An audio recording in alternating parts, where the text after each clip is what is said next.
سبحان اللہ و بحمدہ سبحان اللہ العظیم بسم اللہ الرحمن الرحیم۔ السلام علیکم دوستو، ہماری آج کی ویڈیو کا ٹاپک ہے سفر کو سفر کیوں کہتے ہیں، یعنی ماہ سفر کو سفر کہنے کی وجہ کیا ہے۔ اسلامی سال کا یہ دوسرا مہینہ ہے سفر المظفر جس کا نام ہے۔ سفر کے ایک معنی خالی ہونا بھی ہیں۔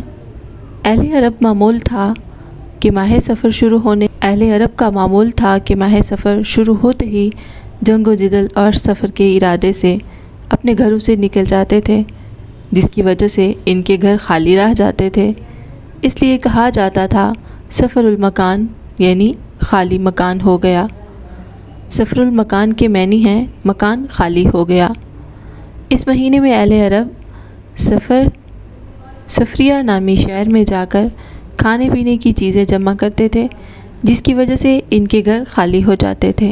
ایک دوسری حدیث میں آیا ہے کہ محرم کے مہینے میں جنگ کرنا جائز نہ تھا، تو اسی وجہ سے سفر کے مہینے میں لوگ جنگ کے لیے اپنے گھروں سے نکل جاتے تھے اور ان کے گھر خالی ہو جاتے تھے، تو ان کے خالی گھروں کو سفر المکان یعنی مکان خالی ہو گیا ہے کے نام سے پکارا جاتا تھا۔